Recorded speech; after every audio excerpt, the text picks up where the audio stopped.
I actually want to follow up on the comments from Ranking Member Hayes. I ran the Ways and Means Committee in Hawaii for a number of years. That's in charge of everything from taxation to appropriations. And I can assure you that even in our best years, there was never surpluses that had so much money that we would be able to take on hundreds of millions to billions of dollars of costs because the federal government abdicated their responsibilities.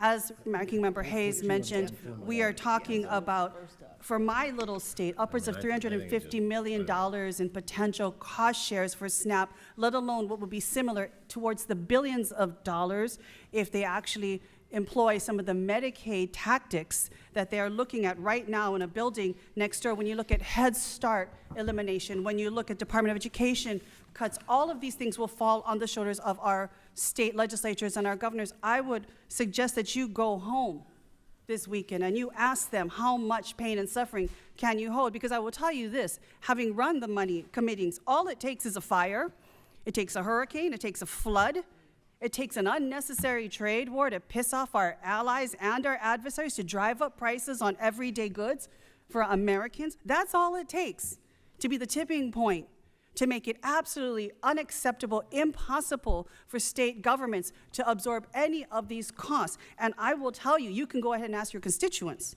They don't care what color of money it is that provides them with the support they need to feed their families. Don't think somehow by passing the buck on to states to make these impossible decisions and to be the one that cuts the benefits, that you will be somehow less culpable, that somehow the blood will not be on your hands, that you are taking away benefits from everyday Americans. You will, in fact, we all will, if we pass these kinds of egregious, harmful, inhumane pieces of legislation, we'll be guilty of taking away food benefits from senior citizens, from children, from working families, from our veterans, from disabled Americans.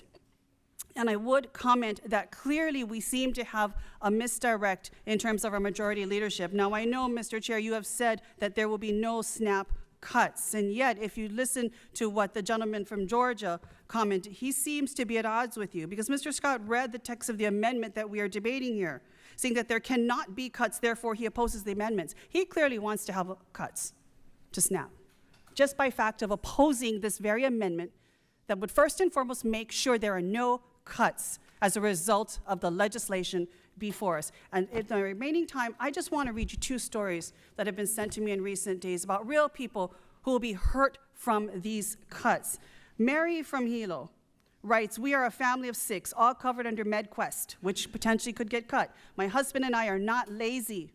We aren't working the system. We are struggling financially after my husband lost his family plan health insurance due to my neck injury that requires a single-level fusion, and he needed to care for me. I am thankful for that MedQuest. My husband is the sole provider for us financially. When he needed to stop working to take care of me, there were a few months of hardship before we qualified for SNAP benefits. We sold what we could, including our wedding bands, in order to buy food and to buy gas.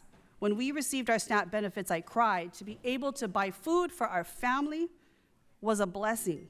It's terrifying as a parent when your babies ask you, are we going to starve?" Noelani from Kihei, "I'm a single mom, born and raised on Maui. I work full-time."